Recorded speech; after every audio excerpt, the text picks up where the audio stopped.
all of this happened, when I found out this information about, my baby coming like the day literally after I euthanized the love of my life.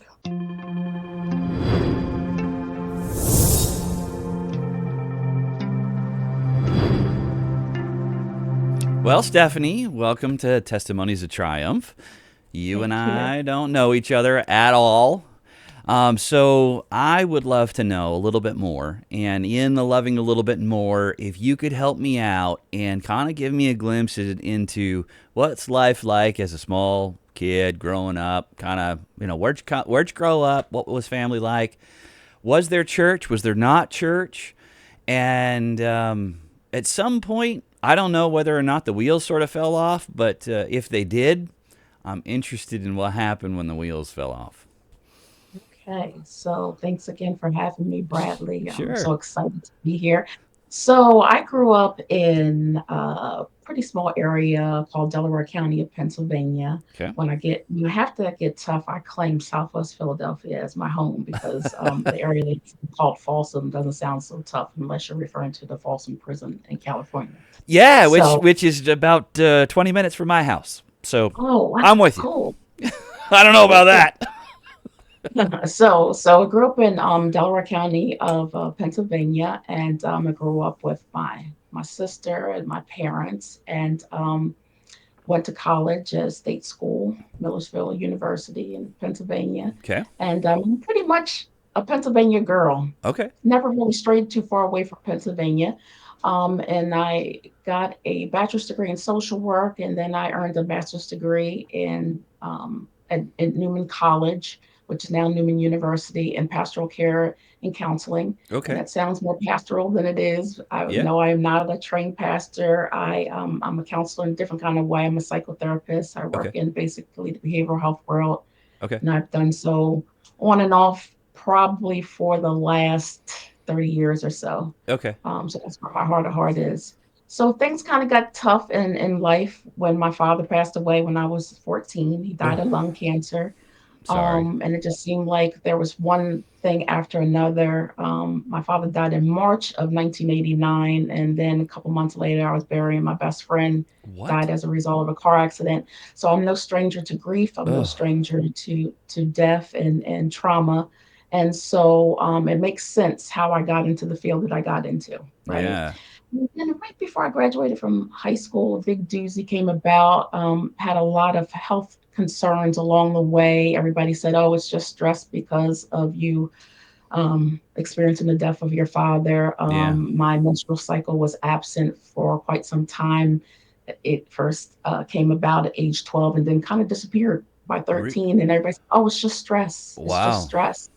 And then I had an excellent primary care physician who, with some special people at Penn University Mhm. Hospital, helped to diagnose me with lupus erythematosus, Oof. systemic lupus erythematosus, the worst kind that you can have, Oof. unfortunately.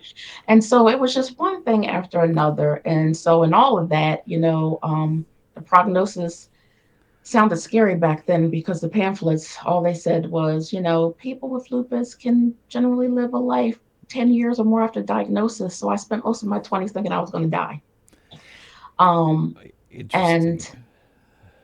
in all of that, the only thing that really registered with me and that I really wasn't willing to accept was, oh, and people with lupus usually struggle tremendously to have babies. And so for you to be pregnant is probably slim to nothing. So I refuse to claim that or believe that. Death scared me, don't get me wrong, but Sure. I'm like, come on, God, like the Yeah. threat of death early, and I can't be a mother. Yeah. Come on. So, life went on. Hit some rough patches, had my first major flare with lupus when I was away at college as an undergraduate, which was very scary. And then things got real. Okay. Continued to live in fear and anxiety until my mid 20s. And then I shook it off and said, hey, I'm here. And there's a reason why I'm still here. I'm almost 27. So maybe these pamphlet things are wrong. God has a better plan for me. Started to not worry about death as much. And then I said, I still want to be a mother. So I'm not getting any younger. I'm Yeah. ready for my baby. So I thought seriously about the adoption process and I started claiming it and speaking it like when the baby comes, Oh, when the baby comes, yeah. I'm Bold. gonna do I'm gonna do that, right? Yeah. Went through several agencies, started off with Catholic Social Services in Philadelphia and about 2 years just dormant. Um, no luck whatsoever. I got, my heart up because of notifications of a couple of babies, but no go. Then I started to regress a little bit and say, okay, well, maybe the cards aren't in it for me. Yeah. Bought a house, a fur baby came into my life, and Yeah. he truly became my surrogate son. Um, and for those who are listening, I hope Th- nobody gets offended because, no, thank sometimes, God for pets. Are you kidding me? listen, you couldn't have told me he was not my fur child, right? He really, filled a void, a maternal void, and by no means am I comparing an No, animal to a I don't child, hear but that at all. he, listen, he really, really filled that void, and I started to think, okay, God, maybe this is your plan. I'm just gonna have Yeah. fur babies, so Yeah. if that's your plan for me, I'm gonna let it go. I'm gonna back off a little bit, but deep, deep, deep, deep, deep down, Yeah. Yeah. Yeah. really, really, God, Yeah. you really not, you Yeah. really not gonna be a mother, really? Still didn't want to accept it. So kept praying, kept thinking about, the adoption process. And I said, I'm not going to give up on it completely. And then, Catholic Social Services said, listen, nothing is moving on our end. We highly recommend you do the foster to adopt program. And I had been resistant to that from day Oh, one. I didn't want interesting. anybody to place a baby with me and then Yeah. Yeah. snatch the baby. I said, I don't think my heart could take that. Yeah. Having experienced myself, Well, you've already working sort of in the suffered with loss all your life, right? lost theme, Yeah, theme. yeah. And now the path to victory looks like it could be a give and take and give and take and give and take. Whew. Just just theme. So, like I said, it's God is so intentional. He Oh placed me in yeah. the field, that He placed me in the field and for a purpose. Definitely for a purpose because there's no better individuals to work with the wounded than the wounded healers, Yeah. right? And so that's the name of my unwritten book, by the way, Who Will Heal the Wounded Healers, right? Oh, cool. Someday, right? Yeah. So I didn't give up on the adoption process, and I listened to the social workers at the adoption agency reluctantly, and I entered into the foster to adopt world and went to training and like that. Really? Just like that, as soon as I was done my foster care training hours, it seems like the phone was ringing. Hey, Yeah. we have this baby, and it's a male. An ironic thing about him being a male is that when I said that I kind of spoke things into existence by saying when the baby comes, I specifically kept saying when he comes. Oh, interesting. I didn't know that I was doing that. My mother brought that to my attention. She said, did they tell you that there was going to be a male? Do you keep saying, Yeah, yeah, you know, he, the good Lord knew he was doing. I am a total boy's mom. I don't think I would have made it with a girl. It's a whole yeah. wouldn't have made it. Wouldn't have made it. God, like I said, God is so God is so intentional. He also has a sense of humor. Yeah, he So does. Yeah, yeah, he does. Protecting um, that child. right, right, right. And so literally after, I finished the foster care training, it's like this private foster agency kind of summons the agency where I got my training for foster Yeah. care completed and said, "Hey, we have this baby that needs to be placed." Yeah. And um, the foster care agency reached out to me and said, "Well, the baby is kind of old," and I had very few things that I was not accepting of concerning the child. Sure. My age range was anywhere from infancy until like 5 years of age or anything, right? Yeah. And so I didn't mind that he was still like a little bit older. He wasn't a newborn. He was like 10 months when they told me about him, almost 10 and a half months. Yeah. And So I said, absolutely. I'm interested to know more things. And then my realistic way of being, all right, Stephanie, don't get your hopes up high. You've been excited It's too before, good to be and true. He's going to have to you go know, away. He's going to only be here temporarily, and then something's going to happen. absolutely, absolutely, right. And I said, don't allow yourself to be overly vulnerable. Just hear things out.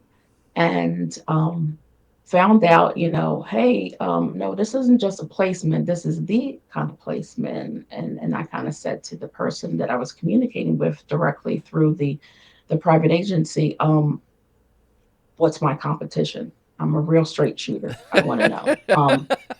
And they were kind of confused because I was confused. And they said, well, the couple felt that the baby was too old for them because they wanted to be born. Oh, Um, and the other single mother that kind of was looking at my son, couldn't afford the private adoption.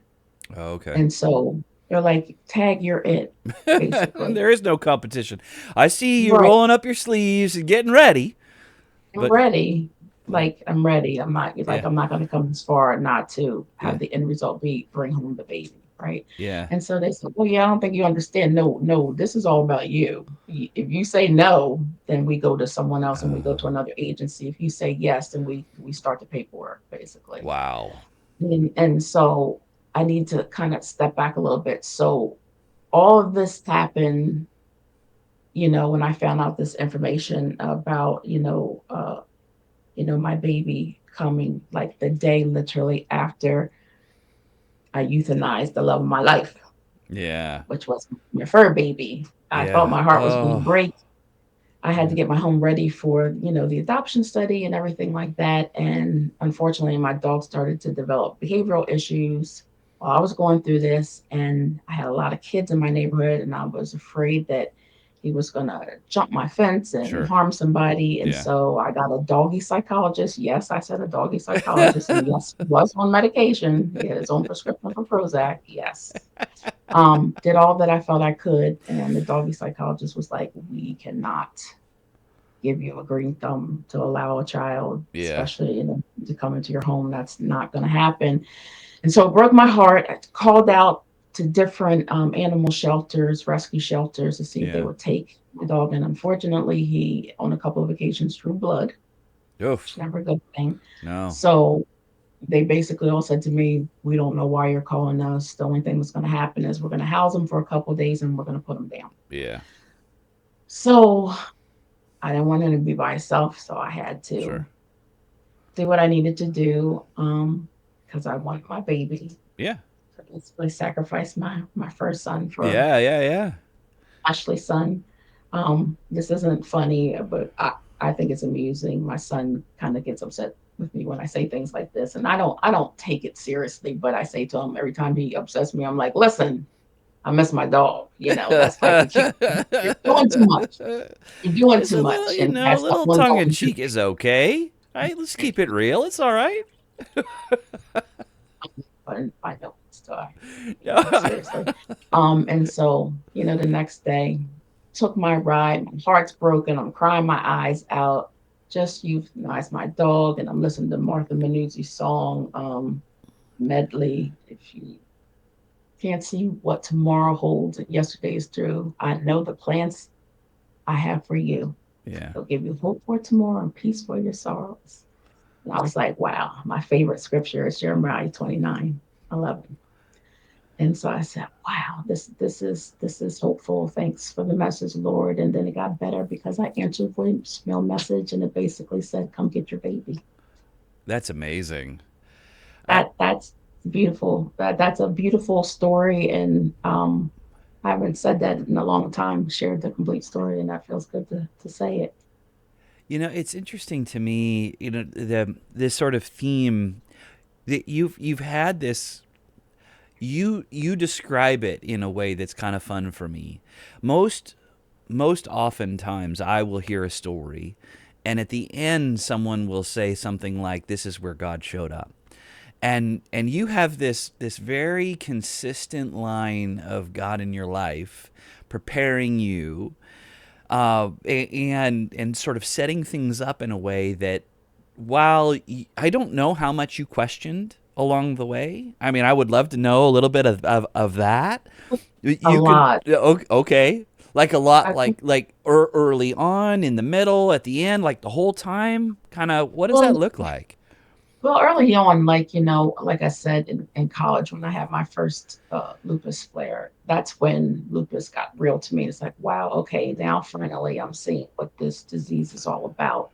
Um, was extremely difficult, psychologically debilitating Yeah. because of the first treatment that I had to take. So, individuals with lupus, and specifically for myself, the type of lupus that I have is the type of lupus that can affect your major organs. Okay. And for some reason, lupus loves to mess with your kidneys.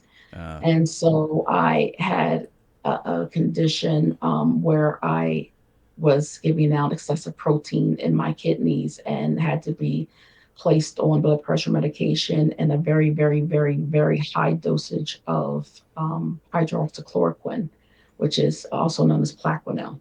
And so Black Plaquenil has basically been the medication that saved my life all these years. But I had to basically take that type of medication. But the thing that they first used to treat inflammation in my kidneys and to kind of regulate my kidneys a bit was something called prednisone. oh, yeah, I've had Good prednisone. old prednisone. Good I, old prednisone. And I was oh on a very yeah, high dosage of prednisone, and prednisone makes you blow up, literally. And I forget what the term is. There's like this pie face syndrome where you yeah, look like yep, like Dizzy Gillespie yeah, without yeah, yeah, being with the yeah, cheeks back in. yeah, And so, I picked up weight and my face looked like a balloon. And I went from like kind of like a party animal to a social recluse yeah, at college. And it was not an easy time. So giving up and thinking about what my future looked like then was very, very dismal, yeah, very, very shaky. It's one of the first times. And then life went on.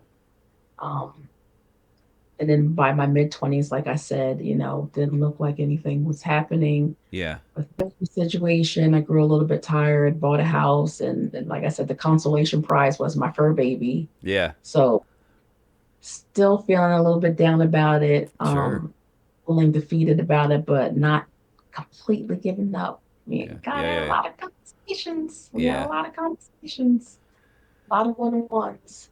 And then, something just struck a chord and just said, hey, things are possible. And then I fell in love with the story of Hannah.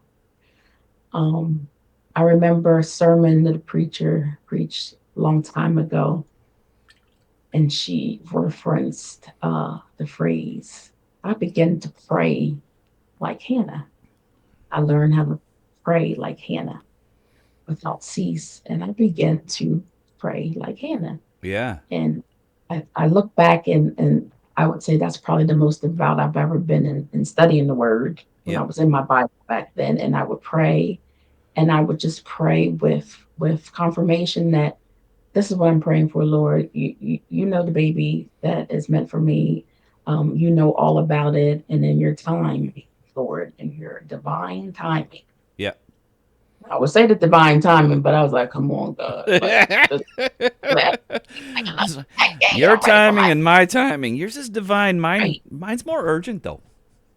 Right, right. And so it was at that point where, I was faithful, but in the flesh, I had that fleshly doubting Thomas type of Yeah, sense going on, right?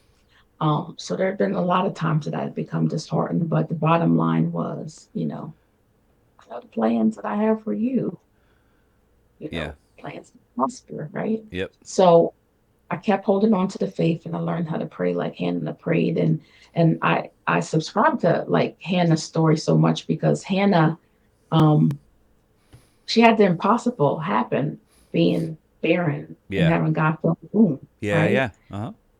And although, my situation obviously is nothing like Hannah's, because I wasn't married at the time, still not married. Um, but I like to think of Penina, the wife of her husband Oh, being that infamous like antagonist in the story yeah, where she represented like the world and yeah, everything it's like thrown in my face about what makes me feel inadequate as a woman. sure, You're never gonna be able to carry a baby the way you're supposed to yeah, carry a baby, and then a whole lot of self-esteem issues came about from that too, like just feeling inadequate as a woman, not being able to do one major role that a woman is supposed to do, and how that's affected me and being in relationships and things of that nature. Well, what man's gonna want someone that can have kids? yeah, So although Hannah and my story aren't exactly alike, I thought about her because she just had this impossible situation, yeah, which made it possible yeah, for wounds to heal. And the only thing that was missing was for her consistent faith. The yeah, only thing that she could have rather was her consistent faith, yeah, right? So that's the only thing that she required was to be faithful. So much to the point where when she was praying, it appeared that she was drunk. Like yeah, we're feeling weary sometimes yeah, for sure. Yeah, reading the word and like praying and just getting tired and just saying, "Hey, yeah, your timing is your timing, but yeah. I'm ready." And then you say, "God doesn't make any mistakes. This, and that." And you get tired of hearing that after a while For when sure. what you think you want doesn't happen. Yeah. When it happens, but then Yeah. when it happens, boy, It's amazing, right? It's overwhelming. It's so interesting that one of the blessings that I have in listening to people's stories is how real life is. Right? We hear very clearly elsewhere all these sort of lofty platitudes and how great things are, and I mean, it's sort of whitewashed a bit, mm, and it's real life is messy, and in the messiness, oftentimes there's doubt and there's fear and there's anger and frustration. And I mean, we see it biblically. We see it in David talking to God, like, "Why would you do this to me? Why am I in this situation? I'm not happy with you right now." And I feel like sometimes we're afraid to own those feelings because somebody has made them irreverent, right? That you can't have those kinds of real conversations with the Lord. But the Lord, I think, wants those conversations with us regularly. That means that we're close to Him enough that we're willing to share, and we're willing to be honest with Him about how things are going over here. that's right. And so it's encouraging to hear. It's also, I think, hard for some people to understand. I don't know anybody with lupus. We have autoimmune stuff, adjacent to us, and we understand what major inflammation is. Um, the amount of things just not going right for you in the very beginning. I know you said, well, we just sort of picked myself up and we kind of moved on. Um, Good on you for that. Yeah. But but that's a lot, right? I mean, a lot of loss in the beginning, and then I'm just curious, when you read the pamphlet, there are a couple of different, in my mind, there are a couple of different choices that we could make. You read a pamphlet and it says, "Look, you've been diagnosed. You're going to have maybe 10 good years, and then from then the inflammation is going to be debilitating. You're going to have to be on dialysis or something else. You're going to end up you and a primary care physician and a bunch of specialists going to be tight for a while, and you're going to have a Mhm. whole lot of medical expenses, and your social life is going to be in a shambles and all this other stuff. And you can either choose, like, I'm going to go live life to the fullest and maybe let my hair down a bit, and in that maybe I make some bad choices, or I'm going to go the other direction and just sort of hunker down, not do anything, and just count my lucky stars for what I've currently got." And there's a whole breadth of stuff in between. Where were you in that? And what kind of advice would you give to other people that hear that kind of news? Well, knowing what I know professionally as a psychotherapist and stuff, I push this idea of 40. hours a week that our emotions tend to lie to us in the moment. Say that again. What our emotions tend to lie to us in the moment. Okay. Our emotions are meant to be experienced temporarily. Oh, for sure. Like Yeah, I get that. Okay. as soon as we're observing it's sadness, it's anger, it's joy, it's frustration, Yeah. just tagging it, Yep. not making a deal about it, pushing it off to the side, Yeah. and keeping it going. I practice a therapy called dialectical behavioral therapy, and dialectical behavioral therapy is housed in mindfulness practice, and it's very godly in the sense that it reminds us that God is ever present, Yeah. because that's what mindfulness is all about, tapping into the now and stuff. And although the assumed future for myself was predicted to be not so great and stuff, all I could do was take it one moment at a time Yeah. because future hadn't gotten there yet. Yeah.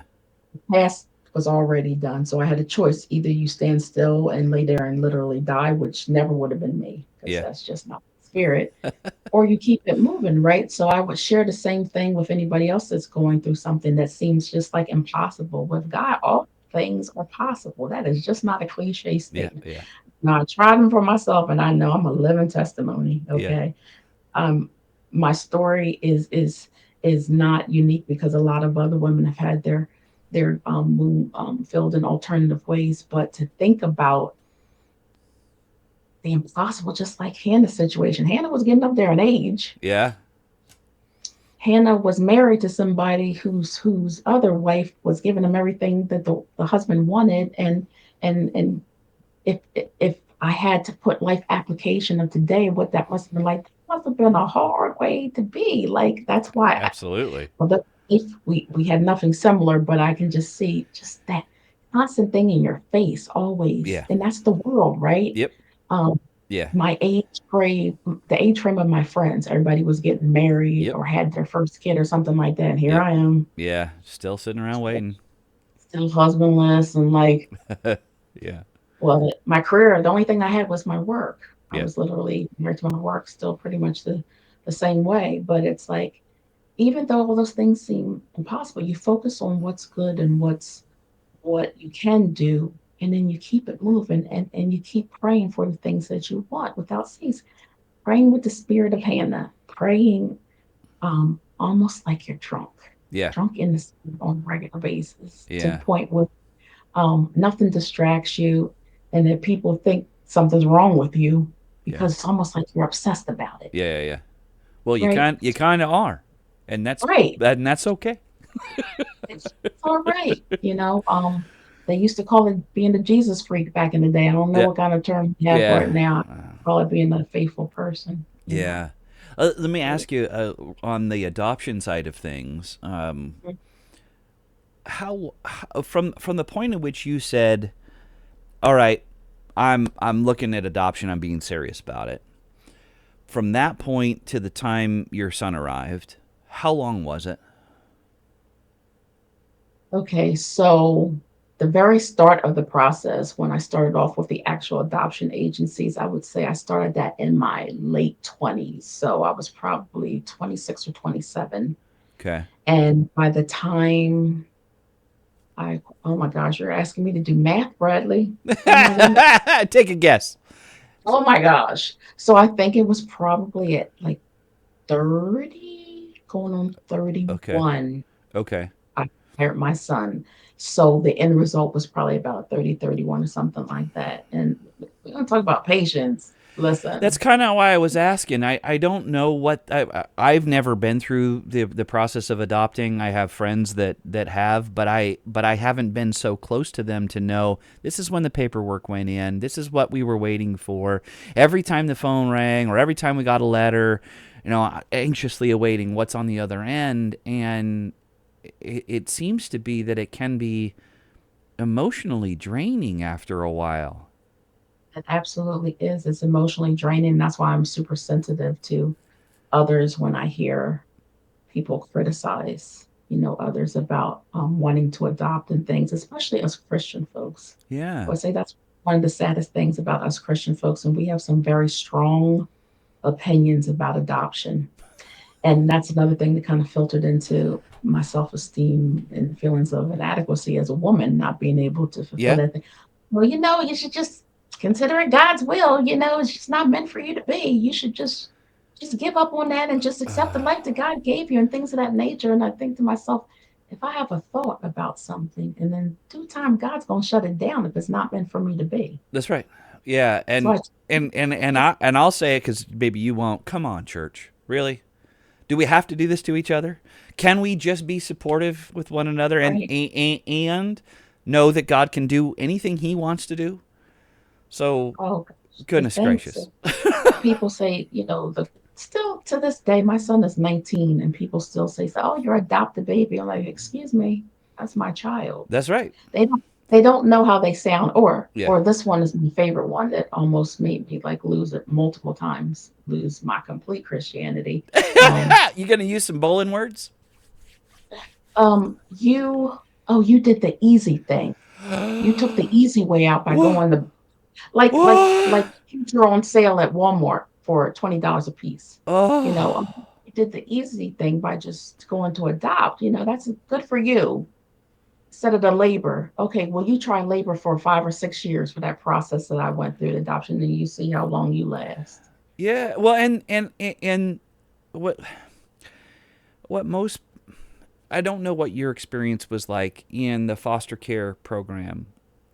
I have a good friend who has a foster care facility and has been a counselor and trained foster care parents for 20 years. Mhm. And the amount of anxiety associated with the parents who come in to try to help a child, no matter what their age, there's always something that's going on around that child. They didn't just get there because they were born specifically for that person in the foster care program, right?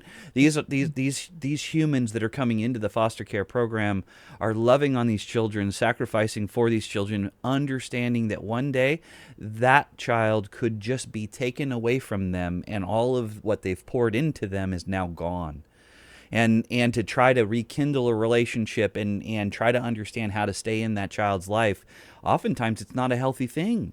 And they need to go back to mom and dad. They need to go to another person in the family. It's a very, very tough struggle. And so for someone to just be flip about saying you took the easy road, they just have no appreciation. No idea. No Oh, idea whatsoever. but None. but I am excited about the fact that you have this amazing heart that in that path you understood what the sacrifice was, you understood what the downside could be, and you were still all in. Absolutely. Absolutely. It got serious because it was this nudging. Because I could be pretty stubborn. Yeah. And because I know that if God and I could really literally have a verbal conversation, you'd probably say, "Oh my goodness, child, you got on my nerves so many times." Um, I can be stubborn, but I just kept feeling that nudging, like, "Listen, I'm making another way for you." It's like that famous joke that you probably heard over the years from a lot of clergy persons. Well, the guy wakes up in heaven angry at God about wanting to be rescued, and he didn't want to die, and he was asking God to rescue him. And God's like, "Hey, what about that rowboat, that ladder?" Yeah, yeah, yeah. Um, All the other and stuff that I gave you. right, right. And I don't want to be that. I don't Yeah. want to be that person. Yeah. So, trying to be more obedient doesn't get any easier with age. No, no, not at all. Not at all. Man, you're such an encouragement. I really appreciate you being able to share your story. At the end of the day, is there like one kernel of wisdom you've learned along the way that you think would be helpful to other people who are listening? Um, I've heard this saying a long time ago, and I don't know who originally coined it. Kirk Franklin, uh, a gospel singer, I've heard him say it, I think the first time. God's delay is not a denial. Yeah. One of my favorite words when I think about God is intentional. He is so intentional in how he chooses to bless us and how he chooses to, order our steps. He's so intentional about everything about us. He doesn't play about his kids. Like from the time that he was creating us, he took the time to create every follicle that we would have on our head, Yeah. every freckle, every scar that was coming in the future. He already knew about all those things, and if he could carefully do all those things, he can make anything possible. Yeah. He filled my barren womb in a different kind of way. Out of all the people in the world, he could have chosen to be my son's mother. He chose me, and he created my child when he did because he knew that that connection was necessary and that out of our connection something great would foster. And it hasn't been all roses and peaches and cream and stuff because no parent child relationship is. I don't want to give anybody that impression. It's the real deal. Um, but God is good and He doesn't make any mistakes. And just because your circumstances seem impossible, it doesn't mean that it's impossible. Everything's possible with a possible God. I couldn't have said it any better. I think that's a perfect place to stop. Thank you very much for sharing your story. I really appreciate it. Thank you for having me, Bradley. Just this was an awesome experience. Thank you for doing what you're doing for the kingdom. Yeah, for sure.